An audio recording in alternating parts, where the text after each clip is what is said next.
Assalamu alaikum students, this is Dr. Fahad Amjad and welcome to another lecture of Production and Operations Management. The course code is MGT 362. The course book is Operations Management 10th edition by Jay Heiser and Barry Randall. So far we have been covering chapter 4 which is on forecasting. In the previous lectures I have so far discussed different techniques with which we can forecast, quantitative techniques, qualitative techniques. In quantitative techniques we have discussed moving averages, naive method, weighted moving averages, exponential smoothing methods, and the exponential smoothing with trend adjustment. कि जी आपके पास अगर data में कुछ irregularities हैं तो उनको smooth out किस तरह करना है आपने डाटा को, और आपके डाटा में अगर ट्रेंड है तो उस ट्रेंड को किस तरीके से आपने रिप्रेजेंट करना है. हमने ये देखा था कि हम ट्रेंड को प्रोजेक्शन जो exponential smoothing with trend adjustment की टेक्निक थी, उसके बाद जो आखिरी चीज़ हमने पिछले लेक्चर के अंदर डिस्कस की थी वो ट्रेंड प्रोजेक्शन की थी कि किस तरीके से अगर आपके पास हिस्टोरिकल डाटा है, हिस्टोरिकल डाटा पॉइंट्स पे आप एक लाइन गुजार सको या एक ऐसी लाइन बना सको जिसमें आपके पास जो एरर है वो कम अज़ कम हो. ठीक है, आज का जो लेक्चर है हम उधर से ही उस पॉइंट से आगे से कंटिन्यू करेंगे. आज हम टाइम सीरीज़ फोरकास्टिंग के अंदर ज़रा सा आगे बढ़ेंगे. उसके अंदर हम ये देखेंगे कि अगर आपके डाटा के अंदर सीजनैलिटी है, अभी तक तो जो हमने टेक्निक्स डिस्कस की हैं वो एक आपका रैंडम कंपोनेंट जो होता है उसको केटर करती हैं, या अगर ट्रेंड का कंपोनेंट हो तो उसको केटर करती हैं. अब क्या करें कि जी अब आपके डाटा के अंदर सीजनल कंपोनेंट भी है. हमने पढ़ा था ना कि किसी भी टाइम सीरीज़ फोरकास्ट के अंदर 4 कंपोनेंट होते हैं. साइक्लिकल होता है, आपके पास सीजनल होता है, आपके पास ट्रेंड होता है और आपके पास रैंडम कंपोनेंट होता है. रैंडम कंपोनेंट के बारे में हम कुछ नहीं कर सकते तो हम उसको स्मूथ आउट कर देते हैं using moving averages, weighted moving averages, exponential smoothening technique से. अब ट्रेंड अगर हमने प्रोजेक्ट करना है या फोरकास्ट करना है तो हम ट्रेंड के लिए exponential smoothing with trend adjustment use कर सकते हैं, या हम जो टेक्निक्स हमने ट्रेंड प्रोजेक्शन में पढ़ी थी हम वो यूज़ कर सकते हैं. आज हम देखेंगे कि किस तरीके से हम सीजनल वेरिएशन इन डाटा को कवर कर सकते हैं. तो ये आपके पास जो टॉपिक होगा आज का वो हम सबसे पहले स्टार्ट करेंगे कि जी सीजनल वेरिएशन इन डाटा को किस तरह कवर करना है. फिर हम देखेंगे कि जी एसोसिएटिव फोरकास्ट क्या होती हैं. Associative forecast they are not part of the time series forecast. ये आपको बताती हैं कि किस तरीके से दो वेरिएबल्स के दरमियान में क्या एसोसिएशन है. ठीक है, तो इसको हम एसोसिएटिव फोरकास्ट कहते हैं. इसी तरह हम आज देखेंगे कि जी स्टैंडर्ड एरर ऑफ एस्टीमेट क्या होता है. Standard error of estimate is a type of error जो हम देखेंगे कि जी फोरकास्ट के अंदर आता है. उसको आज हम ज़्यादा डिटेल के अंदर डिस्कस करेंगे. इसी तरह हम को रिलेशनशिप देखेंगे कि क्या होता है. को रिलेशनशिप बेसिकली आपको दो वेरिएबल्स के दरमियान में कोई रिलेशनशिप हो तो उसको रिप्रेजेंट करने के लिए यूज़ किया जाता है. फिर हम देखेंगे multiple regression and simple linear regression. ये हम अभी तक पढ़ चुके हैं मगर हमने इनको एक और टॉपिक के अंदर पढ़ा था जिसका नाम था ट्रेंड प्रोजेक्शन. ट्रेंड प्रोजेक्शन में हम क्या कर रहे हैं कि हम डाटा पॉइंट्स के ऊपर एक लाइन को फिट करना चाह रहे हैं. तो ये जो process of fitting a line होता है इसको हम रिग्रेशन एनालिसिस कहते हैं. तो अगर आपके पास दो वेरिएबल्स होंगे, अगर आपके पास एक डिपेंडेंट वेरिएबल होगा और एक इंडिपेंडेंट वेरिएबल होगा इसके अंदर, यानी कि डिमांड जो है किसी चीज़ की, डिमांड आपकी वाई एक्सिस से है और जो टाइम है आपके पास एक्स एक्सिस में है, तो इसमें इंडिपेंडेंट क्या है और डिपेंडेंट क्या है. आपके पास ये इंडिपेंडेंट है, इंडिपेंडेंट, और ये आपके पास डिपेंडेंट है. ठीक है कि जी आपका डिमांड जो है वो डिपेंड कर रही है इस पे, टाइम आपका डिमांड पे डिपेंड नहीं कर रहा, बल्कि आपकी डिमांड जो है वो टाइम पे डिपेंड कर रही है। इसलिए इनमें से एक वेरिएबल इंडिपेंडेंट हो जाएगा, दूसरा वेरिएबल जो है वो डिपेंडेंट होगा। अब अगर इस तरह का केस है जिसके अंदर एक इंडिपेंडेंट और एक डिपेंडेंट वेरिएबल है, तो इसको सिंपल लीनियर रिग्रेशन कहते हैं। जब आपके पास एक या एक से ज़्यादा, जब आपके पास इंडिपेंडेंट वेरिएबल जो होते हैं, इंडिपेंडेंट वेरिएबल्स 1 से ज़्यादा हो, मोर देन 1, और आपका डिपेंडेंट वेरिएबल एक ही हो, ठीक है, तो तब हम मल्टीपल रिग्रेशन यूज करते हैं। तो हम देखेंगे ये क्या होता है। नॉर्मली सिंपल रिग्रेशन ही हम हाथ से कर सकते हैं, मल्टीपल रिग्रेशन के लिए हमें फिर कंप्यूटर्स का सहारा लेना पड़ता है, क्योंकि मल्टीपल रिग्रेशन के अंदर ज़्यादा डाटा क्रंचिंग की रिक्वायरमेंट होती है। Seasonal variation in data, seasonal variation किस तरीके से हम मॉनिटर कर सकते हैं, किस तरीके से हम फोरकास्ट कर सकते हैं। Seasonal variation, the multiplicative seasonal model can adjust trend data for seasonal variation in demand. अब seasonal variation जो होती है वो हम multiplicative seasonal model से forecast कर सकते हैं। ये मॉडल क्या कहता है? ये मॉडल ये कहता है कि जी आपके पास अगर किसी हिस्टोरिकल डाटा में कोई सीजनैलिटी आ रही है, तो उस सीजनैलिटी को आपने किस तरीके से कैटर करना है, उसके कुछ स्टेप्स हैं, उसके ये 5 से 6 स्टेप्स हैं। The average historical demand for each season, आपको पता होना चाहिए कि जी आपकी एवरेज हिस्टोरिकल डिमांड एक सीज़न के लिए क्या है। You have to compute the average demand over all the seasons, आपने फिर एक average demand over the seasons calculate करनी है। You have to compute a seasonal index for each season, then you have to estimate the next year total demand and divide this estimate of total demand by number of season, then multiply it with seasonal index of that season। तो अब आपके पास इसके अंदर एक दो चीज़ें जो important है कि जी आपने ये आपका जो मॉडल है मल्टीप्लिकेटिव सीजनल मॉडल, ये सीजनल वेरिएशन को फोरकास्ट करने के लिए इस्तेमाल होता है, और इस मॉडल को इस्तेमाल करने के लिए आपको इन स्टेप्स को करना पड़ता है। इन स्टेप्स को करने के वक्त आपको एक सीजनल इंडेक्स निकालना है, हर सीज़न का एक सीजनल इंडेक्स निकालना है। आपने एस्टिमेट, ये एस्टिमेट का लफ्ज़ बड़ा इम्पॉर्टेंट है, आपने नेक्स्ट ईयर का एस्टिमेट करना है कि जी नेक्स्ट ईयर डिमांड क्या होगी। उस एस्टिमेट को आपने एवरेज आउट करना है कि टोटल अगले, अगर हम 2014 में खड़े हुए हैं ना, तो 2015 का हमने एस्टिमेट निकालना है। 2015 का हम किस तरह एस्टिमेट निकाल सकते हैं? हमने टेक्निक्स पढ़ी हैं ट्रेंड प्रोजेक्शन की, कि जी अगर आपके पास हिस्टोरिकल डाटा है तो आप फिर आगे की किस तरीके से प्रोजेक्शन कर सकते हो। तो वो प्रोजेक्शन क्या थी? वो एस्टिमेट थी ना, और वो एस्टिमेट किस तरह से रिप्रेजेंट होती थी? वाई कैप से। इसलिए इसके ऊपर कैप डाला जाता था कि ये एस्टिमेट है, it is not the actual but it is an estimate of the future. अब आपने सबसे पहले हिस्टोरिकल डाटा लेना है, सारे का सारे सीजन्स का, उन सीजन्स, हर सीज़न के हिसाब से एक एवरेज डिमांड लेनी है उस सीज़न की। अगर आपके पास साल में 4 सीजन्स हैं तो आपने उन चारों सीजन्स की, हर सीज़न की एक एक एवरेज डिमांड लेनी है। आपने उसका सीजनल इंडेक्स कैलकुलेट करना है, और फिर आपने अगले साल की डिमांड को फोरकास्ट करना है, या उसके ट्रेंड को प्रोजेक्ट करना है, या उसको एस्टिमेट करना है, और वो जो एस्टिमेटेड वैल्यू होगी उसको आपने उन सीजन्स पे डिवाइड कर देना।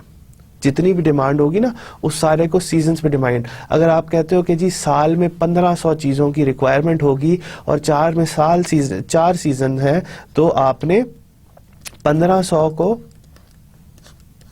4 से डिवाइड कर देना है और फिर वो हर सीजन की डिमांड आ जाएगी कि जी पहले सीजन में इतनी थी, दूसरे सीजन में इतनी थी, तीसरे सीजन में इतनी थी, चौथी सीजन में इतनी थी। तो ये क्या एक एवरेज डिमांड आ गई सीजन्स के हिसाब से। और उससे पहले आपने सीजनल इंडेक्स भी लिया हुआ है, तो फिर जब आप एवरेज डिमांड को सीजनल इंडेक्स के साथ मल्टीप्लाई करोगे तो आपके पास सीजनल डिमांड आ जाएगी। ठीक है, अब ये देखिए कि ये जो है ये मल्टीप्लिकेटिव सीजनल मॉडल है। मल्टीप्लिकेटिव सीजनल मॉडल किस लिए इस्तेमाल होता है? जो सीजनल वेरिएशन आ रही होती है उसको केटर करने के लिए या उसको फोरकास्ट करने के लिए। और मल्टीप्लिकेटिव सीजनल मॉडल को यूज करने के लिए आपको ये 5 से 6 स्टेप्स करने पड़ते हैं। और इन 5 स्टेप्स के अंदर आपको सबसे पहले सीजनल इंडेक्स निकालना जरूरी है, और फिर दूसरा इसके अंदर जो इंपॉर्टेंट स्टेप है कि आपने फ्यूचर की एस्टिमेट करना है। ठीक है, इसके अंदर एक और अजम्पशन भी जो बड़ी इंपॉर्टेंट है वो ये है कि जी अगर आपके पास कोई हिस्टोरिकल डाटा है ना तो उससे आप ट्रेंड निकाल दो। आप लेट से कि जी आपके पास एक हिस्टोरिकल डाटा किसी चीज़ की डिमांड का आ रहा है ओवर टाइम, आपके पास ये टाइम है और ये प्रोडक्ट की डिमांड है। ठीक है, ये डिमांड है। अब आपके पास इसके अंदर ट्रेंड भी है और इसके अंदर सीजनैलिटी भी है। ठीक है, ये क्या हो रहा है कि सीजन्स के हिसाब से ऊपर नीचे जा रही है। आपके डाटा के अंदर ट्रेंड भी आ रहा है, आपके डाटा के अंदर सीजनैलिटी भी आ रही है। ट्रेंड किस लाइन से शो हो रहा है? ट्रेंड इस लाइन से शो हो रहा है। This is the trend. Let me, ये आपका ट्रेंड है। और ये क्या है? ये वाला जो कंपोनेंट है ये सीजनैलिटी का है। अब आप कैसे करो, ये जो टेक्निक है मल्टीप्लिकेटिव सीजनल मॉडल की, इसके अंदर ये अजम्पशन ली जा रही है कि आपके डाटा से ट्रेंड जो है वो निकल जाए। ट्रेंड जब निकल जाएगा तो आपके पास प्योर डिमांड आ जाएगी सीजनैलिटी में, ऐसे करके। ठीक है, कि हर सीजन में वेरिएशन कितनी आ रही है, उससे अंदर से जब ट्रेंड निकल जाएगा तो आपके पास सीजनल डिमांड आ जाएगी। तो इसके अंदर पहली अजम्पशन ये है कि आपने अपने डेटा में से ट्रेंड निकाल देना है। ठीक है, तो वो हम किस तरीके से कर सकते हैं वो आपकी बुक के अंदर, और ना मैं आज आपको इस तरीके से लेक्चर के अंदर बताऊंगा कि किस तरह से निकाला जाता है, मगर मैं आपसे एक अप्रोच शेयर करता हूं कि किस तरीके से आप डेटा को निकाल सकते हैं, डेटा में से ट्रेंड को निकाल सकते हैं। Your historical data is this. ठीक है, ये आपके पास हिस्टोरिकल डाटा पूरे का पूरा पड़ा हुआ हुआ। ठीक है, हिस्टोरिकल डाटा। अब इसमें से आपने पहला काम क्या करना है? आपने ये करना है कि जी आपने ट्रेंड प्रोजेक्शन, इसके अंदर ट्रेंड प्रोजेक्शन की जो हमने टेक्निक यूज की थी वो अप्लाई करनी है, और आपने देखना है कि जी इसके अंदर ट्रेंड क्या है। ये लाइन आपने निकाल ली। ठीक है, ये लाइन जब आपने निकाल ली तो आपने इस लाइन को इससे माइनस, ये जो सीजनल डाटा है ना इसमें से माइनस करते जाना है। ये आपके पास सीजनल डिमांड है। अब ये जो ट्रेंड है जब आप ये निकाल दोगे और इस ट्रेंड को जब आप ओवरऑल एक्चुअल वैल्यू से, एक्चुअल वैल्यूज तो आपकी इस लाइन से शो हो रही है ना कि इस पॉइंट पे आपका ट्रेंड इतना था और आपकी सीजनल डिमांड इतनी थी, इस पॉइंट पे सीजनल डिमांड इतनी थी, ट्रेंड उसका इतना था। तो ये जो सारे का सारा है ना ये आपकी सीजनल डिमांड है, और ये सारे का सारा आपका इसके अंदर जो लाइन है दैट शोज के जी वो ट्रेंड है। इसी तरह ये सारे का सारा जो आपके पास सीजनल डिमांड के अंदर कमी आ रही है और ये सारे का सारा ट्रेंड है। ये सारे का सारा आपका सीजनल डिमांड में ज्यादती आ रही है और यहाँ तक सारे का सारा ट्रेंड था। इसके अंदर फिर से आपके पास सीजनल डिमांड में कमी आ रही है और ये सारे का सारा इसके अंदर ट्रेंड था। ठीक है, तो ट्रेंड निकल गया। जब आप इसको ट्रेंड प्रोजेक्शन से आप एक ट्रेंड लाइन निकाल लोगे, उसमें से आपने फिर सीजनल डिमांड को जब माइनस कर दोगे तो आपके पास प्योर सीजनल डिमांड आ जाएगी इस तरीके से। अब इसके ऊपर आपने सीजनल इंडेक्स निकालना है। ठीक है, फिर अब हम देखते हैं कि जी किस तरीके से हम सीजनल वेरिएशन ऑफ डाटा को मेजर कर सकते हैं। हमने अपने डाटा में से सीजनल कंपोनेंट बाहर निकाल दिया है, सीजनल कंपोनेंट को अलहदा कर दिया है, ट्रेंड का कंपोनेंट हमने सब्ट्रैक्ट कर लिया है और अब हमने सीजनल कंपोनेंट देखने हैं कि जी डाटा के अंदर कौन सा सीजनल कंपोनेंट है और उसको हम किस तरीके से मेजर कर सकते हैं। ये आपके पास डाटा है एक मंथ वाइज डाटा कि जनवरी से लेके दिसंबर तक आपके पास एवरेज आउट क्या हुई है। ये क्या है, ये आपके पास हिस्टोरिकल डाटा है, पिछले 3 सालों का, जितने सालों का आपने लेना है, हिस्टोरिकल डिमांड आपने देख लिया प्रोडक्ट की, तो इसकी एवरेज क्या होगी। एवरेज ये होगी कि जी जितनी आपने पिछले 3 सालों में डिमांड आई है एक एक साल की, उसको एडअप करके डिवाइडेड बाय जब आप 3 कर देंगे तो that will give you an average demand के जी 2007 से 2009 तक जो एवरेज डिमांड थी वो इतनी थी। इसी तरीके से हमने फरवरी के महीने में देखी कि कितनी डिमांड थी, उसको जब हमने एडअप किया 3 सालों के ऊपर तो हमारे पास एवरेज डिमांड इतनी आ गई। ठीक है, अब इसके अंदर ये मैं आपको फिर से बता दूं कि ये जो डिमांड है इसके अंदर से हमने जो ट्रेंड का कंपोनेंट था, ट्रेंड का कंपोनेंट जो था वो हमने ओमिट कर दिया या मिटा दिया है, इट्स ओमिटेड। ठीक है, ट्रेंड का कंपोनेंट किस तरह से निकालना है उसकी मैंने आपको अप्रोच बता दी पिछली स्लाइड के अंदर कि सीजनैलिटी भी आ रही है तो आप डेटा पे पहले ट्रेंड प्रोजेक्शन करो, ट्रेंड प्रोजेक्शन माइनस करो डेटा के अंदर से तो आपके पास प्योर सीजनल कंपोनेंट आ जाएगा।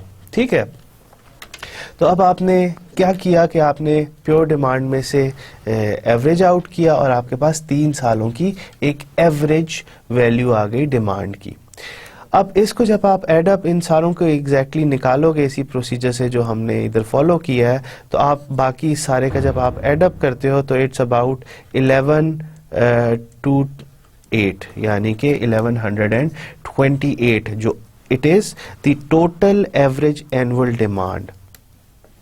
जो ये जो ओवरऑल साल की एवरेज आउट हुई है ना, ये एडअप जब आप इनको करोगे तो ये आपको पता चलेगा कि जी इट्स अराउंड 1128 प्रोडक्ट्स की डिमांड थी। अब जब इसको हम एवरेज मंथली किस तरह निकालेंगे, हम इसी तरह निकालेंगे कि जो 1128 है उसको हम डिवाइडेड बाय 12 करेंगे तो आपको पता चल जाएगा कि जी एवरेज जो डिमांड है वो इतनी है। टोटल तो हमने 3 सालों की देख ली ना कि जी 3 सालों में 2007 से 2009 में जनवरी में कितनी डिमांड आई, फरवरी में कितनी आई, मार्च में, अप्रैल में, ये हमने डाटा को किया और इसमें से हमने एक एवरेज वैल्यू निकाल ली 2007 से 2009 की और उन सारी एवरेजेस वैल्यू को हमने इधर ऐड किया। ऐड करके हमारे पास जब हमने इसको डिवाइडेड बाय 12 किया तो आपके पास एक एवरेज मंथली डिमांड आ गई। अब हमने सीजनल इंडेक्स कंप्यूट करना है इनका। सीजनल इंडेक्स किस तरह कंप्यूट होगा कि हम जो आपके पास उस मंथ की एवरेज आ रही है और एवरेज मंथली जो हमने इस तरीके से निकाली है, ये किस तरह से हमने निकाली थी, इन सारों को एडअप किया था और इनको हमने डिवाइड बाय 3 कर दिया। तो जनवरी की जो महीने जो पिछले 3 साल हैं उसमें जो जनवरी की डिमांड थी उसकी क्या थी, एवरेज वैल्यू 90 थी और हमारे पास पूरे साल की एवरेज मंथली क्या थी, वो 94 थी। तो इसको जब हम डिवाइड करेंगे 90 को डिवाइडेड बाय 94 तो हमारे पास एक इंडेक्स आ जाएगा कि जी जनवरी में जो है वो एवरेज डिमांड का 95% आती है। इसी तरह हम आगे अगले महीनों के लिए करेंगे तो हमें पता चल जाएगा कि फरवरी जो है उसमें एवरेज डिमांड का 85% डिमांड आती है, मार्च के अंदर एवरेज डिमांड का 90% आती है, अप्रैल के अंदर एवरेज डिमांड का 1.064% आता है। तो इस तरीके से आपको पता चल जाएगा कि जी एवरेज तो ये है 94 प्रोडक्ट्स आपकी एवरेज है। ठीक है, अब जनवरी के महीने में एवरेज से ज़रा कम आती है, फरवरी के महीने में एवरेज से और कम आती है, मार्च के महीने में भी एवरेज से कम आती है, एवरेज इज़ दी 94, मगर अप्रैल के महीने में एवरेज से ज़्यादा आती है। कितनी ज़्यादा आती है, जब आप 94 को मल्टीप्लाई करोगे 1.064 से तो आपको पता चल जाएगा इट विल बी 95-96 यूनिट्स कि जी एवरेज डिमांड तो 94 की है मगर मार्च के जो अप्रैल है उसके अंदर 94 से ज़्यादा आती है, अराउंड 95-96 प्रोडक्ट्स के के आती है। तो इस तरीके से आपको क्या पता चल गया, एक सीजनल इंडेक्स मिल गया हर मंथ का कि जी एवरेज से कितनी कम या ज़्यादा डिमांड आ रही है। ठीक है, अब हमने क्या किया, हमने पहला स्टेप ये किया कि हमने डेटा को, जो हमारे पास डेटा था हिस्टोरिकल डेटा से हमने ट्रेंड का जो कंपोनेंट था ना वो निकाल दिया, वो ओमिट कर दिया। ठीक है, जब हमने ओमिट कर दिया ट्रेंड का तो हमारे पास प्योर सीजनल डाटा आ गया। सीजनल डाटा पे फिर हमने वही किया कि अब हमने सीजनल इंडेक्स निकाले। सीजनल इंडेक्स निकालने का क्या तरीका था, जो हमने पिछली स्लाइड में डिस्कस किया कि आपने जनवरी के महीने के लिए एवरेज डिमांड देखी, फरवरी के लिए एवरेज डिमांड देखी, उस सारी जो एवरेज डिमांड थी उनको एड अप करके डिवाइडेड बाय 12 किया तो आपके पास एवरेज मंथली आ गई। और जब आप उन दोनों को डिवाइड करोगे तो आपके पास उन महीनों की इंडेक्स वैल्यू आ गई है। अब जब आपने सीजनल इंडेक्स निकाल लिए तो अगला स्टेप ये है कि आपने ट्रेंड प्रोजेक्शन करके, जो आपके पास ट्रेंड प्रोजेक्शन करके आपने अगले साल के लिए डिमांड एस्टिमेट करनी है। ठीक है, आपने ट्रेंड प्रोजेक्शन करके अगले साल के लिए डिमांड एस्टिमेट की कि लेट्स से कि जी 2010 जो है उसके अंदर हमारे पास 7, 8, 9 का डाटा है ना। अब हमने ट्रेंड प्रोजेक्शन करके वाई एस्टिमेट निकाल लिया और हमने कहा कि 2010 में हमें पूरे साल में 1200 चीज़ों की रिक्वायरमेंट होगी। 1200 चीज़ों की रिक्वायरमेंट होगी तो 1200 चीज़ें हमारे पास ये आ गई। हमने इनको पर मंथ से यानी 12 से डिवाइड किया तो हमारे पास पर मंथ रिक्वायर आ जाएगी कि जी जब आप 1200 को 12 से डिवाइड करोगे तो आपके पास एवरेज डिमांड आ जाएगी हर महीने की। जब आप उसको मल्टीप्लाई करोगे सीजनल इंडेक्स से, जनवरी की कितनी होगी उसके सीजनल इंडेक्स से मल्टीप्लाई करोगे तो आपको पता चल जाएगा जनवरी में हमें इतनी चाहिए। जब आप फरवरी के सीजनल इंडेक्स से उसे मल्टीप्लाई करोगे तो आपको फरवरी की डिमांड पता चल जाएगी। तो इस तरह हमने क्या किया कि हमने जो सीजनल वेरिएशन आ रही हैं उनको हमने केटर कर लिया अपनी फोरकास्ट के अंदर। यही आपके पास इस एग्जाम्पल के अंदर एक हॉस्पिटल की दिखाई गई है कि जी हमारे पास एक हॉस्पिटल है, उसके अंदर कितने पेशेंट्स आते हैं। हॉस्पिटल का डाटा अगर आप देखें तो इसके अंदर इंडिपेंडेंट कौन सा और डिपेंडेंट कौन सा है। इसके अंदर जो है इंडिपेंडेंट वो ये है, इंडिपेंडेंट वेरिएबल हमारे पास मंथ्स है, क्योंकि टाइम तो चल रहा है ना, टाइम तो डिपेंड नहीं कर रहा, टाइम तो चलता जा रहा है। और जो हमारे पास डिपेंडेंट वेरिएबल है वो नंबर ऑफ पेशेंट्स हैं कि जी टाइम के हिसाब से नंबर ऑफ पेशेंट्स भी उसके अंदर कम ज़्यादा हो रहे हैं या ज़्यादा बढ़ रहे हैं। आप देखो इसके अंदर एक ट्रेंड है कि जी जनवरी 67 से लेके जनवरी से दिसंबर तक का डाटा आपके पास मौजूद है और आहिस्ता आहिस्ता पेशेंट्स की जो डिमांड है या पेशेंट्स जो आ रहे हैं वो बढ़ते जा रहे हैं इस हॉस्पिटल के अंदर। तो हमने क्या किया, हमने पहला स्टेप ये किया कि उसी टेक्निक से हमने सारे महीनों के सीजनल इंडेक्स निकाले। ठीक है, सीजनल इंडेक्स जब हमने निकाल लिए तो हमारे पास हर महीने की सीजनल इंडेक्स आ गई। ठीक है, फिर हमने क्या किया कि जी हमने अब इस डाटा के अंदर इधर तक तो हमारे पास हिस्टोरिकल डाटा मौजूद है ना, अब हमने आगे की निकालनी है कि जी इससे आगे क्या होगा या इसी के ऊपर हमने देखना है कि जी इस डाटा के ऊपर क्या लेट्स से कि जी सीजनल क्या कैसे वेरिएशन आएंगी। आप उसको उसके सीजनल इंडेक्स से मल्टीप्लाई करोगे तो आपके पास पता चल जाएगा कि आपको जनवरी में ज़्यादा एक्सपेक्ट कर सकते हो, फरवरी में इतने, मार्च में इतने, अप्रैल में, जून, जुलाई, ये सारे के सारे उसमें जो वेरिएशन आएगी वो आप इसको इजीली केटर कर सकते हो। ये आपकी एग्जाम्पल है बुक के अंदर। आई वुड सजेस्ट कि आप इस एग्जाम्पल को जाके एक दफ़ा खुद भी देखें। इसके अंदर वही टेक्निक है कि जी सबसे पहले आपने क्या करना है, आपने डाटा से ट्रेंड निकालना है। ट्रेंड निकाल के आपके पास प्योर सीजनल डाटा आ जाएगा। फिर आपने क्या करना है, सीजनल इंडेक्स कैलकुलेट करना है। सीजनल इंडेक्स कैलकुलेट हो जाएगा, फिर आपने अगर प्रोजेक्शन करनी है अगले साल की, उसकी आप प्रोजेक्शन करें और जो टोटल डिमांड है उसको उस सीज़न के हिसाब से डिवाइड कर दें तो आपके पास पर सीजन में कितनी एवरेज डिमांड आएगी वो पता चल जाएगी। जब एवरेज डिमांड आ जाएगी आप उसको मल्टीप्लाई बाय सीजनल इंडेक्स करो तो आपको ये पता चल जाएगा कि कितनी ट्रू वैल्यू आप एक्सपेक्ट कर सकते हो, क्योंकि सीजन भी अफेक्ट कर रहा है ना आप, तो हम उस तरीके से फाइंड कर सकते हैं। अब मैं आपको एक दफ़ा इधर समराइज कर देता हूं कि हमने अभी तक टाइम सीरीज फोरकास्टिंग के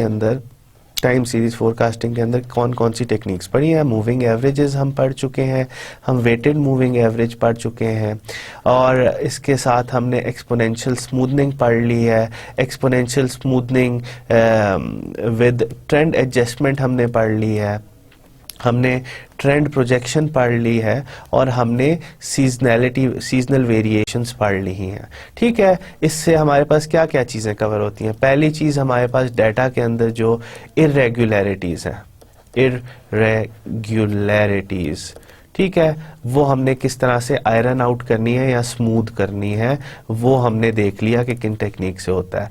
दूसरी चीज़ उसके अंदर ये थी कि अगर आपके पास ट्रेंड आ रहा है डाटा के अंदर तो हमने उसको किस तरीके से हैंडल करना है, उसकी भी हमने टेक्निक्स देख ली। जो तीसरी चीज़ हमने देखी है कि अगर आपके डाटा के अंदर सीजनैलिटी आ रही है तो फिर हमने उसको किस तरीके से कैटर करना है, हमने ये भी देख लिया। अब हम देखेंगे एसोसिएटिव फोरकास्ट क्या होती है। एसोसिएटिव फोरकास्ट ये होती है कि दो चीज़ों के दरमियान में एसोसिएशन बना लें। हमने अभी तक कौन सी टेक्निक पढ़ी है जो दो चीज़ों के दरमियान में एसोसिएशन बनाती है। हमने ट्रेंड प्रोजेक्शन पढ़ी है जो दो चीज़ों के दरमियान में एसोसिएशन बनाती है। किस तरीके से कि जी एक इंडिपेंडेंट वेरिएबल होता है और एक डिपेंडेंट वेरिएबल होता है, और वो उनकी एक इक्वेशन बना देती है जिसके साथ इन दोनों चीज़ों के दरमियान में, इसके दरमियान में और इसके दरमियान में एक एसोसिएशन, क्योंकि ये इक्वालिटी का साइन है तो एसोसिएट कर रहा है कि जो y है वो x की वैल्यू अगर इस तरीके से उसको हैंडल करोगे तो y के बराबर होगी। x के साथ आप पहले b को मल्टीप्लाई करोगे और फिर a ऐड कर दोगे तो वो y के बराबर होगी। तो इनके दरमियान में एक एसोसिएशन बन गई है ना। तो एसोसिएटिव फोरकास्ट भी इसी तरह की होती हैं। ये हम क्यों यूज करते हैं कि जी अगर एक चीज के अंदर कोई चेंज आती है तो दूसरी चीज के अंदर कितनी चेंज आएगी। एसोसिएटिव फोरकास्ट हम इसलिए यूज करते हैं कि जी कैसे हम एक रिलेशनशिप बना लें कि अगर 1 डिग्री टेम्परेचर कम होता है तो आइसक्रीम की सेल के अंदर कितने % डिमांड बढ़ जाती है या कम हो जाती है। तो आपको पता होना कि जी अगर आज हम बैठे हुए हैं, आज 20 डिग्री सेंटीग्रेड है, आपके पास एक एसोसिएटिव रिलेशनशिप हो कि जी अगर 20 से 21 हो जाएगा तो आइसक्रीम की डिमांड में इतना % इंक्रीज होगा, अगर 20 से 19 हो जाएगा तो आइसक्रीम की डिमांड में इतना % डिक्रीज हो जाएगा। It is a very important information. इस तरीके से आप अगर फ्यूचर फोरकास्ट देखो, वेदर फोरकास्ट के जी कल गर्मी पड़ने का इम्कान है, तो फिर आप क्या करोगे, आप उसके हिसाब से अपनी प्रोडक्शन ऑफ आइसक्रीम बढ़ा लोगे। इसी तरह हम बहुत सारे केसेस के अंदर देखते हैं कि जी अगर हमें कोई एसोसिएशन मिल जाए दो चीज़ों के दरमियान में तो हम उनको यूज़ करके अपनी प्लानिंग कर सकते हैं और अपनी स्केड्यूलिंग कर सकते हैं हम। तो एसोसिएटिव फोरकास्ट क्या है? Used when changes in one or more independent variables can be used to predict the changes in the dependent variable. अब आइसक्रीम की एग्जांपल में हमारा इंडिपेंडेंट वेरिएबल कौन सा था और डिपेंडेंट वेरिएबल कौन सा था? आइसक्रीम के डिमांड के अंदर आइसक्रीम की जो एग्जांपल थी कि जी डिमांड इंक्रीज और decrease in the demand of ice cream, demand of ice cream, ठीक है, ये आपका डिपेंडेंट वेरिएबल है। इंडिपेंडेंट वेरिएबल क्या है कि जी इंक्रीज और डिक्रीज इन टेम्परेचर, टेम्परेचर बढ़ेगा तो आइसक्रीम की डिमांड चेंज होगी ना, या टेम्परेचर कम होगा तो डिमांड पर वेरिएशन आएगी ना। तो अगर दो वेरिएबल जिसके अंदर एक इंडिपेंडेंट होता है और एक डिपेंडेंट वेरिएबल होता है, उनके दरमियान में कोई रिलेशनशिप या कोई एसोसिएशन फाइंड की जा सके तो उसको हम एसोसिएटिव फोरकास्ट कहते हैं। The most common technique is linear regression, जो हमने ट्रेंड प्रोजेक्शन के अंदर किया था उसको भी उस वक्त भी मैंने आपको कहा था कि इसको हम सिंपल लीनियर रिग्रेशन कहते हैं। इसके लिए भी हम यूज़ कर सकते हैं इसको। We apply this technique just as we did in the time series forecast example. ठीक है, अब ये आपके पास वही है, इसके अंदर देखें एसोसिएटिव फोरकास्ट के अंदर वही एक सिंपल जो लीनियर रिग्रेशन की या सिंपल लाइन की इक्वेशन होती है कि जी वाई कैप, कैप इसलिए कि इट्स एन एस्टीमेट, इसलिए हम यूज कर रहे हैं। ए जो है आपके पास इंटरसेप्ट है, बी आपके पास स्लोप है। ये आपने बेसिक अलजेब्रा मैट्रिक एफएससी में भी पढ़ा होगा, इक्वेशन की लाइन, ये आपके पास इंटरसेप्ट। ठीक है, ये अगर आपके पास लाइन है तो ये इसका इंटरसेप्ट होता है, ये इसका स्लोप होता है। ठीक है, ये इसका, ये जो है ये आपके पास इसके अंदर स्लोप है। ये जो ये चीज ऊपर जा रही है ना, कितना एक्स चेंज हो तो कितना वाई चेंज होगा, ये इसका स्लोप होता है। और लाइन जहां से शुरू हो रही होती है वो उसका पॉइंट ए आप कह सकते हो। ठीक है, अब ये आपके पास एग्जाम्पल 12 है आपकी बुक के अंदर। इसके अंदर आप देखें, एक उन्होंने एक you will go and read the example description, मगर वही बात आ गई कि जी आपके पास दो तरह के वेरिएबल्स हैं। एक वेरिएबल वो रिप्रेजेंट कर रहे हैं पेरोल से, दूसरा वेरिएबल वो रिप्रेजेंट कर रहे हैं सेल्स से, कि जी अगर आपका पेरोल इतना हो तो सेल्स इतनी है, पेरोल 2 हो तो सेल्स कितनी है, 3 हो तो सेल्स कितनी है, 4 हो तो सेल्स कितनी है, 7 हो तो सेल्स कितनी है। ठीक है, ये आपके पास एक डेटा आ गया। अब आप चाहते हो कि जी इस पे किसी तरीके से इस स्कैटर डाटा को हम किसी तरीके से एक रिलेशनशिप के अंदर ले आए। अब ये data, there is a relationship between the point फैले हुए हैं, मगर एक खास तरीके से फैले हुए हैं। आप देख रहे हो कि जी अगर मैं इसको इस तरह रफली एक लाइन बनाना लगाऊं तो इस तरीके से मैं एक लाइन बना सकता हूं। मुझे पता है कि पॉइंट्स के दरमियान में एक रिलेशनशिप है, मगर उस रिलेशनशिप को मैं किस तरीके से एक इक्वेशन के अंदर लाऊं, उसके लिए हम रिग्रेशन एनालिसिस यूज करते हैं। हमने क्या किया, एक्स की वैल्यू ले ली, एक्स जो इसके अंदर क्या है, इंडिपेंडेंट है, इंडिपेंडेंट वेरिएबल है, जो y जो है वो इसके अंदर डिपेंडेंट वेरिएबल है, डिपेंडेंट वेरिएबल है। x को हमने 1 3 4 2 1 7 इस तरीके से रिप्रेजेंट कर दिया। सेल्स को हमारे पास जो डाटा इस तरीके से हमने उनको रिप्रेजेंट किया। x का स्क्वायर लिया, जो x की वैल्यू है इसका आप सीधा सीधा स्क्वायर लो तो आपके पास आ जाता है। और x और y को जब हमने मल्टीप्लाई किया, x ये y है ना और ये x है, इसको और इसको जब हमने मल्टीप्लाई किया तो हमारे पास ये वैल्यू आई। इसको और इसको जब हमने मल्टीप्लाई किया तो हमारे पास ये वैल्यू आई। इसी तरीके से बाकी सारी वैल्यूज भी आई। समीशन ऑफ y क्या है, ये सारी जो वैल्यूज हैं इनको जब आप एडअप करोगे तो आपके पास ये समीशन ऑफ y आएगा। ये सारी जो वैल्यूज हैं इनको जब हम एडअप करेंगे तो आपके पास समीशन ऑफ x आ जाएगा। x स्क्वायर का समीशन क्या है कि जो x स्क्वायर की वैल्यू आ रही है उनको जब हम एडअप करेंगे सारों को तो आपके पास समीशन ऑफ x स्क्वायर आ जाएगा। और ये x इंटू वाई है, ये सारी की सारी वैल्यूज जब हम इनको एडअप करेंगे तो आपके पास ये वैल्यू आ जाएंगी। x बार इसके अंदर क्या है, the mean value of x, x की जो टोटल समीशन ये है, इसको डिवाइडेड बाय 1 2 3 4 5 6, जब आप इसको डिवाइडेड बाय 6 करोगे, ये जो n की वैल्यू है तो आप 3 ले सकते हो इसके अंदर। और ये वही b की वैल्यू जो हमने पहले निकाली हुई है, पिछले ट्रेंड प्रोजेक्शन के अंदर हमने यूज की थी, हम उसके अंदर वैल्यूज इंसर्ट करेंगे, आपके पास एक b की वैल्यू आ जाएगी। अब हमने y बार किस तरह निकाला, y जो है सारे का सारा जब एडअप करके हम इसे फिर से डिवाइडेड बाय 6 करेंगे, क्योंकि हमारे पास 6 डाटा पॉइंट्स हैं या 6 हिस्टोरिकल डाटा पॉइंट्स मौजूद हैं, तो हम इसको जब 15 को डिवाइड बाय 6 करेंगे तो हमारे पास 2.5 आ जाएगा। a की वैल्यू उसी तरह पुराने फॉर्मूला से, इसके अंदर y bar mean of y, b की वैल्यू जो हम इधर से निकाल चुके हैं, और मीन ऑफ x या x बार आप इधर से निकाल के इसको करोगे तो आपके पास एक वैल्यू आ गई जिसके अंदर जो b है दैट इज इक्वल टू 0.25 और a जो है आपके पास 1.75 है। तो अब आपने अगर इक्वेशन बनानी हो तो किस तरह से बनाओगे, ठीक है, y bar is equal to 1.75 plus 0.25x। ये आपके पास क्या है, this is the value of A, this is the value of B, और ये आपके पास x की वैल्यू है। तो x की वैल्यू अब आप देखो, अगर आप चाहते हो कि जी कितनी सेल्स होंगी अगर हमारे पास पेरोल पे 8 हो, तो अगर आप देखना चाहते हो कि अगर x की वैल्यू 8 होगी तो आप इधर x की वैल्यू 8 डालो तो आपके पास y का वैल्यू आ जाएगी, विच विल शो यू कि जी सेल्स इतने मिलियन या बिलियन में होंगी जो आपने जो प्रॉब्लम के अंदर दिया हुआ है। अब यही देखें वो रिलेशनशिप हमने बनाया, इसके अंदर ये a की वैल्यू है और ये आपके पास b की वैल्यू है। अब आपने इधर पेरोल की वैल्यू आप कोई भी डालोगे, if the payroll for next year is estimated to be 6 billion, then sales कितनी होंगी। अगर अगले साल आप पेरोल कहते हो कि जी 6 हो तो उसकी कॉरिस्पॉन्डिंग सेल्स जो होंगी आपके पास वैल्यू निकल आई।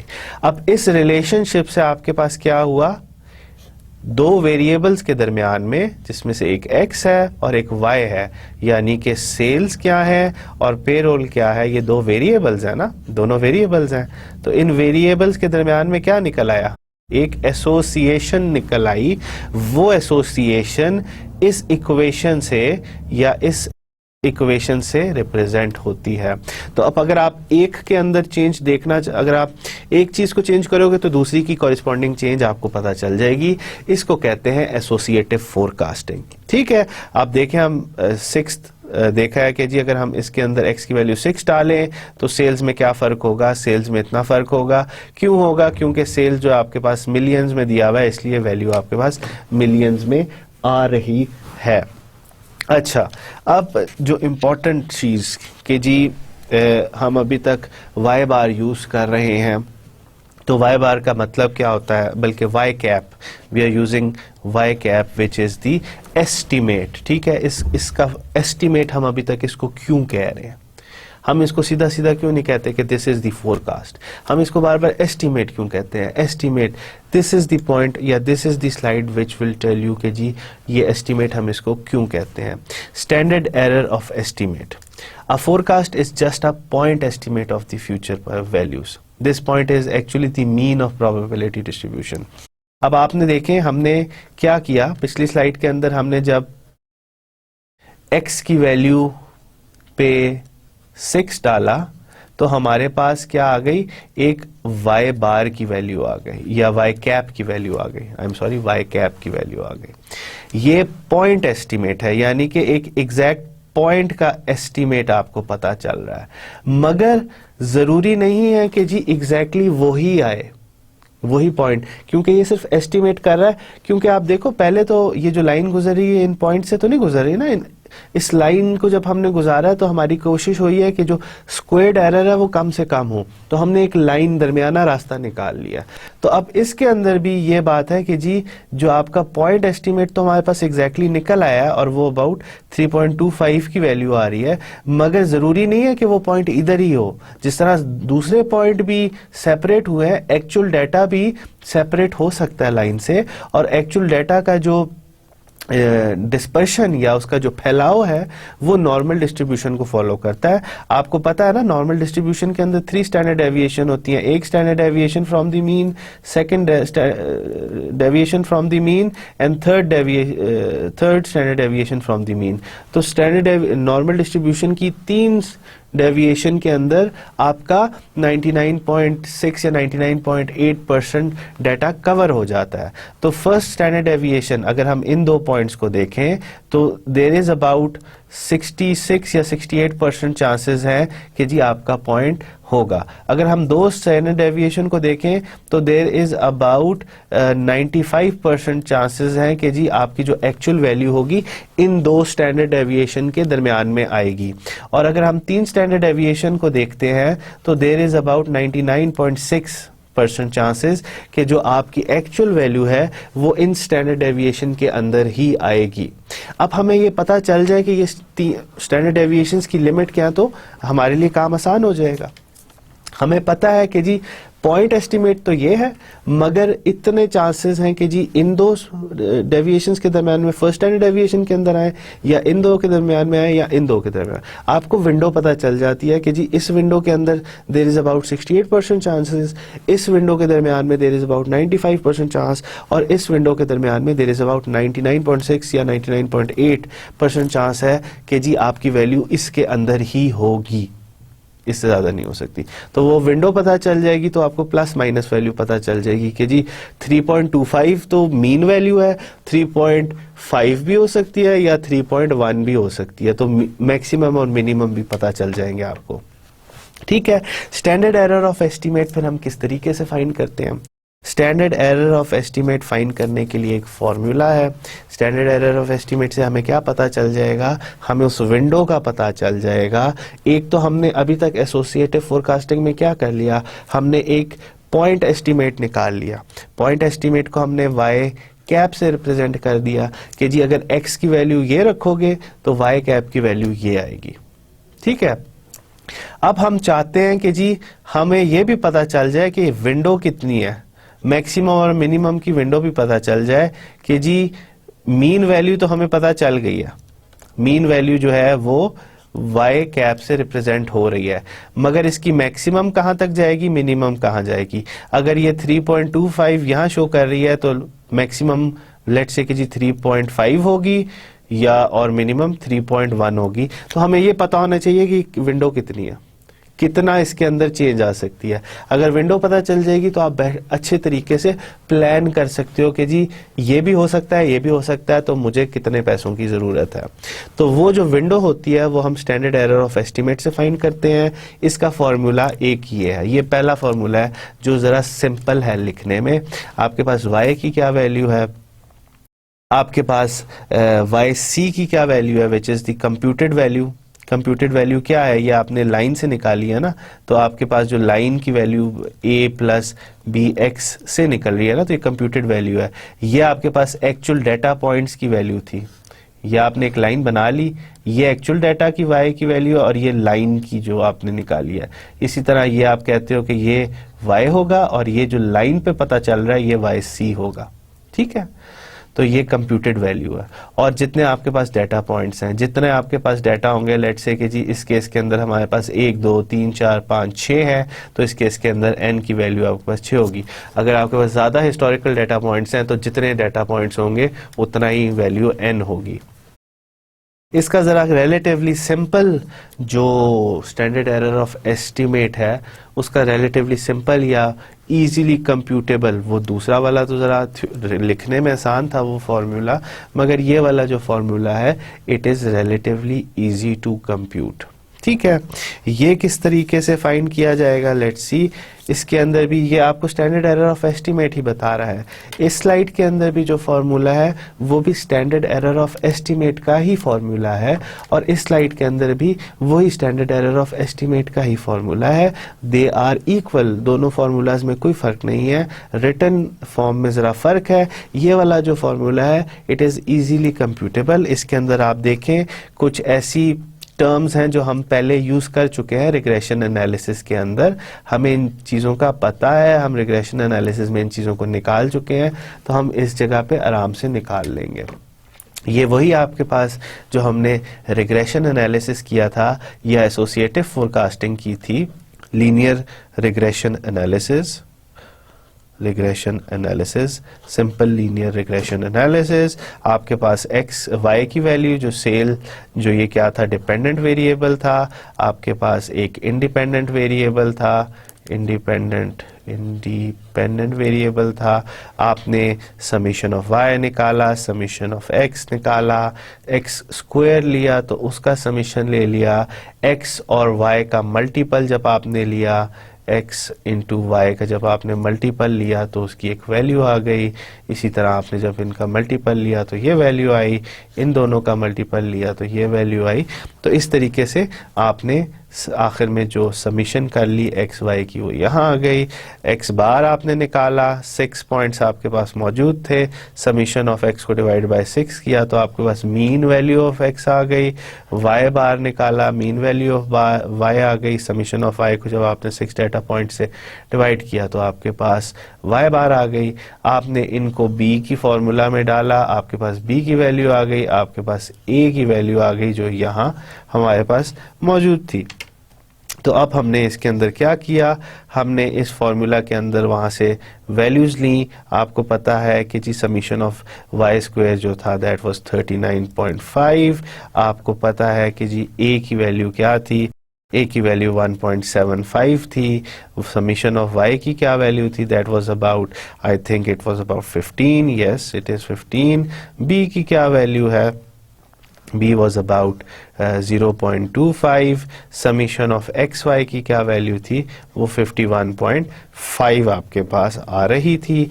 सारे टोटल जो डाटा पॉइंट्स आपके पास 6 थे तो आपने यहाँ 6 लिखा, और ये जब आपने इसको फाइंड किया तो आपके पास total standard error of estimate जो आ रहा है वो 0.306, क्योंकि आपको पता है कि जो सेल्स का डाटा था वो मिलियंस में था, डिपेंडेंट वेरिएबल जो था वो इन मिलियंस में था, तो हम इसको भी मिलियंस में कन्वर्ट कर देंगे, तो स्टैंडर्ड एरर ऑफ एस्टिमेट इतने मिलियन है।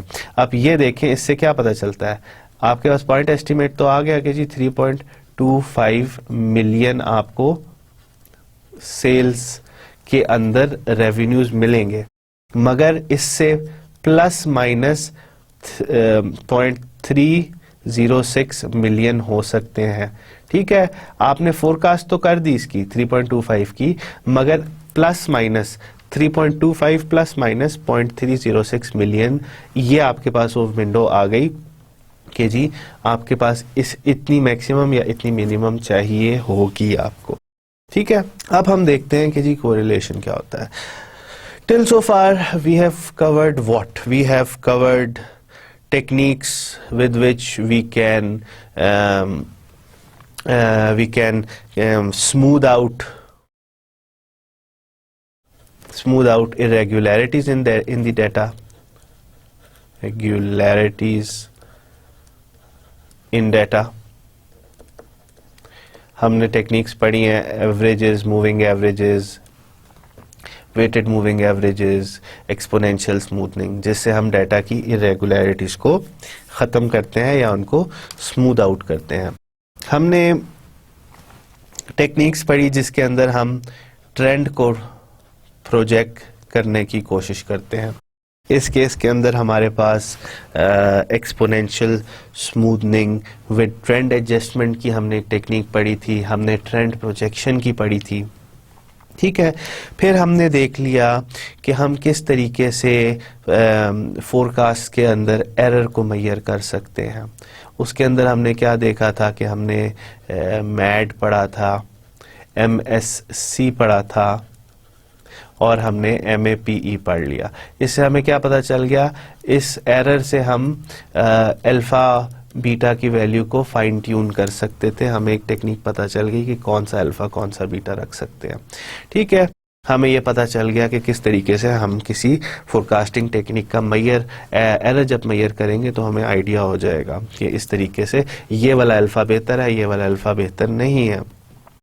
हमने और क्या पढ़ लिया, हमने एसोसिएटिव फोरकास्टिंग पढ़ ली। एसोसिएटिव फोरकास्टिंग का क्या मतलब हुआ कि हमने दो वेरिएबल्स के दरमियान में, दो वेरिएबल्स कौन से थे, एक वेरिएबल आपके पास डिपेंडेंट था और दूसरा वेरिएबल आपके पास इंडिपेंडेंट था। नॉर्मली डिपेंडेंट हमने देखा कि जी कितनी सेल्स होंगी विद टाइम, या कितनी सेल्स होंगी आइसक्रीम की विद आइसक्रीम विद टेम्परेचर। ठीक है, तो ये हमने देख लिया कि इस तरीके से हम एसोसिएशन बना सकते हैं दो वेरिएबल्स के दरमियान में। एसोसिएशन हमने कहाँ बनाई थी? हमने ट्रेंड प्रोजेक्शन के अंदर भी एसोसिएशन ही की थी, वहाँ हमने ट्रेंड प्रोजेक्शन के नाम से पढ़ी थी, इधर हमने लीनियर रिग्रेशन के रिग्रेशन एनालिसिस या लीनियर रिग्रेशन के पॉइंट से पढ़ी है। अभी तक जो मैंने आपको जितनी भी एसोसिएटिव टेक्निक्स पढ़ाई हैं दे आर ऑल लीनियर, कि जी आपके डाटा पॉइंट्स जो हैं वो लीनियर बिहेवियर शो कर रहे हैं, कि जी एक सीधी लाइन से रिप्रेजेंट हो सकते हैं। अगर लाइन इस तरह की हो तो it's not a linear relationship, या अगर लाइन ऐसे हो तो it's not a linear relationship, या आपके पास लाइन के अंदर इस तरह डिफरेंट कर्व्स आ रहे हो तो they are not linear relationships, they are non linear relationship. Non linear relationships के लिए अपनी टेक्निक्स हैं और अपनी रिग्रेशन टेक्निक्स हैं जो हम यूज कर सकते हैं, मगर they are beyond the scope of this course. अब हम देखेंगे कि जी को रिलेशनशिप क्या होता है। को रिलेशनशिप जी एक ऐसा आप कह सकते हो टेक्निक कह लो इसको, या इसको एक कॉफिशेंट कह लो। कॉफिशेंट जिस तरह अल्फा बीटा था ना, इसी तरह को रिलेशनशिप का एक कॉफिशेंट होता है। एक ऐसा नंबर कह दो जो आपको बताता है दो चीजों के दरमियान में कितना रिलेशनशिप है, ठीक है। How strong is the linear relationship between two variables. तो को रिलेशनशिप जो है वो आपको दो वेरिएबल्स के दरमियान में लीनियर रिलेशनशिप का बताता है। अगर नॉन लीनियर है तो फिर तो आप बात खत्म ना। जो हमने अभी तक रिग्रेशन एनालिसिस पढ़े हैं, लीनियर रिग्रेशन, एसोसिएटिव फोरकास्ट के अंदर, ट्रेंड प्रोजेक्शन के अंदर, तो नॉन लीनियर के अंदर तो दे आर नॉट एप्लीकेबल। क्यों? क्योंकि हमने सिर्फ लीनियर रिलेशनशिप्स अभी तक पढ़े हैं। लीस्ट स्क्वायर मेथड जो था वो सिर्फ लीनियर रिलेशनशिप्स पे अप्लाई होता है, ठीक है। अब अगर आपके पास लीनियर रिलेशनशिप एग्जिस्ट कर रहा है तो वो कितना स्ट्रांग है उस रिलेशनशिप को मेजर करने के लिए हम को रिलेशनशिप देखते हैं। को रिलेशनशिप आपके पास एक नंबर होता है और इसको आर से रिप्रेजेंट करते हैं, ठीक है। Co relationship does not necessarily implies causality. Co relationship या coefficient of co relationship is represented by R. It measures the degree of association. R की वैल्यू जो होती है, या किसी दो वेरिएबल्स के दरमियान में कितना लीनियर रिलेशनशिप है, it can be represented by coefficient of co relationship which is are. और आपकी आर की जो वैल्यू होती है वो -1 से 0 टू +1। अगर -1 है तो बड़ा स्ट्रॉन्ग रिलेशनशिप है, अगर +1 है फिर भी बड़ा स्ट्रॉन्ग रिलेशनशिप है, अगर 0 है तो देयर इज नो रिलेशन, ठीक है। अब इसकी वैल्यू जो होती है नो रिलेशन, इसकी वैल्यू 0.56, 0.6, 0.8 इस तरह आती है 1 में, या -0.56, -0.8 इस तरह से आती हैं, ठीक है। तो ये नेगेटिव और पॉजिटिव का एक खास मकसद है, वो मैं आगे आपको बताऊंगा, आपको शो भी करूंगा। मगर इसकी वैल्यू अगर 0 होगी तो देयर इज नो रिलेशनशिप, और अगर 0 से ज्यादा हो, 1 मैक्सिमम 0 से 1 तक जाती है, या मिनिमम 0 से -1 तक जाती है। इसका मतलब ये नहीं है कि जी अगर आपका को रिलेशनशिप है तो कॉजेलिटी भी है। कॉजेलिटी का क्या मतलब होता है कि जी आपने दो वेरिएबल्स के दरमियान में एक कोफिशिएंट ऑफ को रिलेशनशिप निकाल लिया, तो इसका मतलब ये नहीं हुआ कि जी ये जो चीज है सिर्फ इसी की ही वजह से हो रही है, ये चीज किसी और चीज की वजह से भी हो सकती है, ठीक है। तो इसका मतलब ये नहीं कि कॉज ही सिर्फ इसका एक ही कॉज है, इसके मल्टीपल कॉज भी हो सकते हैं, मगर एक relationship he coefficient of co relationship आपको ये बता देता है कि हाँ इसकी वजह से उस पर अफेक्ट पड़ता है। मगर ये नहीं हम कह सकते कि सिर्फ इसी की वजह से उस पर अफेक्ट पड़ता है, या सारा अफेक्ट सिर्फ इसी की वजह से पड़ता है, किसी और चीज की वजह से भी अफेक्ट पड़ सकता है। ये बात जो ये पॉइंट है ना, को relationship does not necessarily implies causality, ठीक है। एग्जाम्पल इसकी जो क्लासिक एग्जाम्पल है कि जी स्मोकिंग का रिलेशनशिप होता है कैंसर के साथ। जितनी ज्यादा आप स्मोकिंग करोगे उतने ज्यादा आपके चांसेस हैं कैंसर को आपको कैंसर होने के। मगर इसका मतलब ये नहीं है कि स्मोकिंग की ही वजह से कैंसर होता है। कैंसर आपका स्मोकिंग की वजह से भी होता है, आपकी हैबिट्स की वजह से, जो लिविंग हैबिट्स हैं, खाना या डाइटरी, आपकी एज की वजह से भी होता है, और आपकी हेरिडिटरी जो आपकी जीन्स हैं उनकी वजह से भी आपकी एक वो होती है कि जी अगर जीन्स के अंदर होगा कि कैंसर होना आसान है तो होगा। तो इसका मतलब ये नहीं है कि सिर्फ सिगरेट पीने की वजह से कैंसर होता है। सिगरेट पीने का एक रिलेशनशिप है कैंसर के साथ, मगर इसका मतलब ये नहीं सिगरेट की ही वजह से कैंसर होता है। तो ये को रिलेशनशिप का ये पॉइंट्स हैं जो बड़े इंपॉर्टेंट हैं और आपको इन चीज़ों का ख्याल रखना पड़ेगा। कोएफिशिएंट ऑफ को रिलेशनशिप किस तरीके से निकाला जाता है? कोएफिशिएंट ऑफ को रिलेशनशिप का ये आपके पास एक फॉर्मूला है, ये आर हमने देखा ना, कोएफिशिएंट ऑफ को रिलेशनशिप, इसकी मैक्सिमम वैल्यू 1 होती है, इसकी मिनिमम वैल्यू -1 होती है। आप यहाँ देखो वही पुराना हमारे पास डेटा है y का, x का, x स्क्वायर का, x इंटू वाई का। x इंटू वाई कैसे निकलेगा? इन दोनों को जब हम मल्टीप्लाई करेंगे तो ये निकल आएगा, इन दोनों को जब हम मल्टीप्लाई करेंगे तो ये निकल आएगा। इसी तरह आपके पास ये वैल्यूज़ भी हमने पहले निकाली हुई हैं पिछली एग्जाम्पल के अंदर। जब हम इसको सीधा सीधा फॉर्मूला के अंदर डालेंगे तो आपके पास कोएफिशिएंट ऑफ कोरिलेशनशिप आएगा। हम सीधा सीधा इसके अंदर ये जो फॉर्मूला है X Y minus summation of X summation of Y, इसको जब हम डिवाइड कर देंगे आपके पास n summation of X square minus summation of X square, we have this, yes, और आपने इसको इधर से डाला तो n into summation of Y square minus summation of Y का स्क्वायर आपने ले लिया और आपने ये किया और इस सारे को आपने अंडर रूट जब ले लिया तो ये आपके पास एक कोएफिशिएंट ऑफ कोरिलेशनशिप आएगा। वैल्यूज़ आप इसके अंदर डालें, n की वैल्यू जो है इसके अंदर 6 होगी। इस एग्जांपल को जो हम डिस्कस कर रहे हैं n की वैल्यू इसके अंदर 6 है, इसकी वैल्यू आपके पास 51.5 है, इसकी वैल्यू आपके पास इज़ अराउंड 18 है, इसकी वैल्यू आपके पास अराउंड 15 है। यही बात 6 इसकी जो वैल्यू है दैट इज़ अराउंड 80, इसकी वैल्यू आपके पास क्या है, समीशन 18 है तो आप 18 का स्क्वायर ले लोगे, यह आपके पास 6 है, इसकी वैल्यू आपके पास summation of Y square is 39.5, ये जो वैल्यू है इसकी क्या वैल्यू है आपके पास, summation of Y is about 15।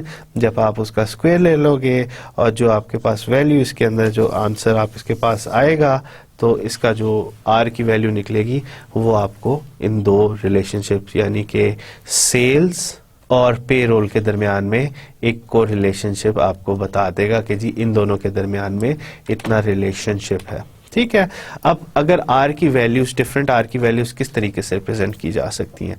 अगर एक्स इस वेरिएबल और इस वेरिएबल के दरमियान में परफेक्ट रिलेशन होना कि जी एक चीज जितनी बढ़ती है उतनी ही दूसरी चीज बढ़ती है, तो वो स्ट्रेट लाइन पे, आप देखो ये सारे पॉइंट्स जो है स्ट्रेट लाइन पे लाई कर रहे हैं, जितना x बढ़ता है उतना ही y बढ़ रहा है, तो आपके पास एक स्ट्रेट लाइन पे सारे पॉइंट्स हैं। तो ये परफेक्ट को रिलेशनशिप है 1 का कि जितना एक बढ़ता है उतना ही दूसरा बढ़ रहा है। ठीक है, अगर r की वैल्यू 0 और 1 के दरमियान में हो, लेट्स से कि जी 0.5 हो या 0.6 हो या 0.8 हो या 0.9 हो, ठीक है, 0 और 1 के दरमियान में होगी तो वो इस तरह का रिलेशनशिप होगा कि अगर x बढ़ता है तो जरूरी नहीं है उतना ही y बढ़े, जितना x बढ़ रहा है जरूरी नहीं है उतना ही y बढ़े। इसके अंदर आप देखें आपके पास x थोड़ा बढ़ रहा है मगर y उसके साथ उतना कॉरेस्पॉन्डिंगली आप नहीं कह सकते कि बढ़ा। There is some degree of error in दोनों के दरमियान में, कुछ डिग्री ऑफ डिसएसोसिएशन है या रिलेशनशिप को इतना स्ट्रांग नहीं है इनका। ठीक है, जब r की वैल्यू 0 होती है इसका मतलब है कोई रिलेशनशिप नहीं है, दोनों जो वेरिएबल्स है ना, तो इसको कहते हैं क्लाउड कि जी ऊपर भी उतने ही फैले हुए हैं जितने नीचे फैले हुए हैं। यहाँ देखें नीचे ये सारे फैले हुए हैं पॉइंट, ऊपर भी उतने ही फैले हुए हैं, साइड पे दोनों साइडों पे भी एक जितने ही फैले हुए होंगे। इसको क्लाउड फॉर्मेशन कहते हैं कि जी पॉइंट्स जो हैं वो अगर एक इक्वली डिस्ट्रीब्यूट हुए हुए हो हर जगह पे तो देयर इज नो रिलेशनशिप। तो उसके अंदर, उस केस के अंदर आपके पास r की वैल्यू 0 होती है। अब r की वैल्यू 0 से -1 तक जाए तो विच मीन्स के -0.3, -0.4, -0.5, तो वो इस तरह से कि जी x जैसे जैसे बढ़ता है तो y कम होना शुरू हो जाता है, x जैसे जैसे बढ़ रहा है y और कम हो रहा है। ठीक है, ये देखें यहाँ x बढ़ रहा है तो यहाँ y कम हो रहा है। ये आपके पास को रिलेशनशिप है, आपके पास जो कोरिलेशनशिप कोएफिशिएंट जब नेगेटिव में आता है तो वो इस तरीके से शो होता है। ठीक है, अब हमने देख लिया कि जी कोरिलेशनशिप जो था, कोएफिशिएंट ऑफ कोरिलेशनशिप, वो r से रिप्रेजेंट होता था और वो दो वेरिएबल्स के दरमियान में एक रिलेशनशिप शो कर रहा था। ठीक है, उसकी वैल्यू जो होती है वो 0, -1 से +1 तक होती है। ये कोएफिशिएंट ऑफ कोरिलेशनशिप की बात हो रही है। अब एक और चीज होती है कोएफिशिएंट ऑफ डिटर्मिनेशन। ठीक है, जब आप r का, इसी जो कोएफिशिएंट ऑफ कोरिलेशनशिप है ना, इसका जब आप स्क्वायर ले लेते हो, यानी कि लेट्स से कि जी पिछली एग्जांपल के अंदर हमारे पास r की वैल्यू अगर 0.90 निकली थी ना, तो जब मैं इसका स्क्वायर ले लूंगा ना तो वो हमारे पास क्या बन जाएगा, कोएफिशिएंट ऑफ डिटर्मिनेशन बन जाएगा। It measures the percentage of change in y predicted by the change in x। अब क्योंकि अगर ये नेगेटिव, आपको ये पता है ना, r की जो वैल्यू थी वो -1 से +1 तक होती थी, r स्क्वायर की वैल्यू हमेशा 0 से 1 तक रहेगी। क्यों? क्योंकि अगर आप -1 का भी स्क्वायर ले लोगे तो वो 1 के बराबर होगा।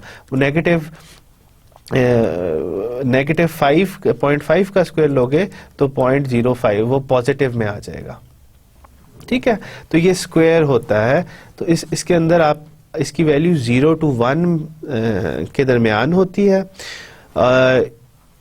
ये आपको शो करता है कि कितना परसेंटेज चेंज जो है वो प्रिडिक्ट हो रही है। ठीक है, अब ये देखें इस केस के अंदर जो एग्जांपल हम पढ़ रहे हैं, इसके अंदर r की वैल्यू 0.90 है। जब हमने इसका स्क्वायर ले लिया या हमने कोएफिशिएंट ऑफ डिटर्मिनेशन जब इसका हमने निकाला तो वो 0.81 या 0.81 या 81%। इसका मतलब ये हुआ कि जो 81% of total variation in data जो है, it is explained bye regression line. जो आपने रिग्रेशन लाइन निकाली है या जो इनके दरमियान में कोरिलेशनशिप बन रहा है वो r से निकल रहा है। जितनी भी डेटा है, अगर 100 डेटा पॉइंट्स है ना, तो उन 100 में 81 डेटा पॉइंट्स तो हम जो वो उनको हम परफेक्टली एक्सप्लेन कर सक रहे हैं, मगर जो बाकी आपके पास 19 डेटा पॉइंट्स हैं उनके रिलेशनशिप हमें इतने अच्छी तरीके से पता नहीं चल रहे। तो r स्क्वायर हमें बताता है कि जो टोटल वेरिएशन है वो वेरिएशन, ये देखिए ना, डेटा पॉइंट्स के दरमियान में वेरिएशन जो आ रही थी ना, ये वेरिएशन जो आ रही है, ये जो टोटल वेरिएशन है उसका 81% तक तो हमने बता दिया कि जी किस तरीके से, या उसको प्रिडिक्ट कर दिया है। बाकी जो 19% है उसकी प्रिडिक्शन वो हम प्रिडिक्ट नहीं कर सके, या 19% ऑफ वेरिएशन है उसको हम प्रिडिक्ट नहीं कर सके। ये चीज़ हमें पता चलती है कोएफिशिएंट ऑफ डिटर्मिनेशन से। ठीक है, अब जो इसका मल्टीपल रिग्रेशन एनालिसिस, ऑल्दो हम मल्टीपल रिग्रेशन एनालिसिस करेंगे तो नहीं इस लेक्चर के अंदर और ना ही इस कोर्स के अंदर करेंगे, मगर जब आपके पास एक डिपेंडेंट वेरिएबल और दो इंडिपेंडेंट वेरिएबल, ठीक है, दो इंडिपेंडेंट वेरिएबल की एग्जांपल आपको बता देते हैं कि जी आपके पास आइसक्रीम की जो डिमांड है, ठीक है, demand of ice cream, demand of ice cream आपके पास टाइम पे या टेम्परेचर पे, और कितने चिल्ड्रन हैं, उस एरिया में कितने बच्चे हैं। तो ये दो इंडिपेंडेंट वेरिएबल्स, ये भी इंडिपेंडेंट वेरिएबल है, ये दोनों इंडिपेंडेंट वेरिएबल्स होंगे कि जो आइसक्रीम की डिमांड है वो टेम्परेचर और उस एरिया में कितने बच्चे हैं उन दोनों पे डिपेंड कर रही है। तो ये अब आपने क्या किया, मल्टीपल रिग्रेशन इस पे करना पड़ेगा। पहले तो हम पॉइंट्स के दरमियान में, डिफरेंट पॉइंट्स के दरमियान में लाइन को जोड़ते थे ना। मल्टीपल रिग्रेशन के अंदर अगर इस केस के अंदर देखा जाए तो ये 3 डायमेंशनल हो जाता है, और इसके ऊपर हम एक प्लेन को जोड़ना चाह रहे होते हैं कि जी प्लेन किस तरीके से इसके ऊपर हम फिट कर सकें। ठीक है, तो ये ह्यूमन हम लोग वैसे हाथ से नहीं कर सकते, इसके लिए हमें कंप्यूटर्स की रिक्वायरमेंट होती है, मगर उसके अंदर यही बेसिक आइडिया यही है कि जी 2 इंडिपेंडेंट वेरिएबल होते हैं और 1 डिपेंडेंट वेरिएबल होता है, उससे हम कर सकते हैं। ये आपके पास एग्जाम्पल है। आई वुड से कि जी आप जाके अपनी बुक के अंदर जो एग्जाम्पल 12 है उसको देखें। सेल्स का जो डाटा हम अभी तक कर रहे हैं वो आपको एडिशनल इंफॉर्मेशन उसके अंदर मिल जाएगी, मगर हम ना इस बुक के अंदर हमने इसको सॉल्व किया है मल्टीपल रिग्रेशन को, ना हम एक्सरसाइजेस के अंदर मल्टीपल रिग्रेशन को सॉल्व करेंगे, because it is computationally computational requirements बहुत हैं इस प्रोसेस के अंदर, तो हम इसको हाथ से नहीं कर सकते, हम ज़्यादातर कंप्यूटर से ही इसको सॉल्व करते हैं। कंप्यूटर से सॉल्व करने के लिए कुछ सॉफ्टवेयर्स हैं जिसके अंदर आपके पास SPSS आ जाता है, आपके पास R आ जाता है और आपके पास माइक्रोसॉफ्ट एक्सेल आ जाता है। ये सारे के सारे सॉफ्टवेयर मल्टीपल रिग्रेशन इजीली आपको करके दे सकते हैं। तो आज के जो चैप्टर, आज की जो प्रेजेंटेशन थी उसके अंदर हमने क्या क्या पढ़ा? आज की जो प्रेजेंटेशन थी उसके अंदर हमने सीजनल वेरिएशन ऑफ डाटा को डिस्कस किया, हमने एसोसिएशन देखी कि जी एसोसिएटिव फोरकास्टिंग किस तरह कर सकते हैं, हमने स्टैंडर्ड एरर ऑफ एस्टीमेट देखा कि जी होता क्या है, किस तरीके से इसका क्या फ़ायदा है, हमने को रिलेशनशिप देखा कि को रिलेशनशिप आपको क्या इंफॉर्मेशन देता है, 2 वेरिएबल्स के दरमियान में अगर कोई रिलेशनशिप होगा तो हम उसको को रिलेशनशिप से मेजर कर सकते हैं, और को रिलेशनशिप का जो कोफिशिएंट था वो R था, और फिर हमने इसका अगर हम R² ले लें तो वो कोफिशिएंट ऑफ डिटर्मिनेशन बन जाता है। ठीक है, तो इस कोफिशिएंट ऑफ कोरिलेशन और कोफिशिएंट ऑफ कोरिलेशनशिप और कोफिशिएंट ऑफ डिटर्मिनेशन दोनों में कोई फ़र्क नहीं है, बस आप एक का स्क्वायर ले लो तो आपके पास दूसरा आ जाता है।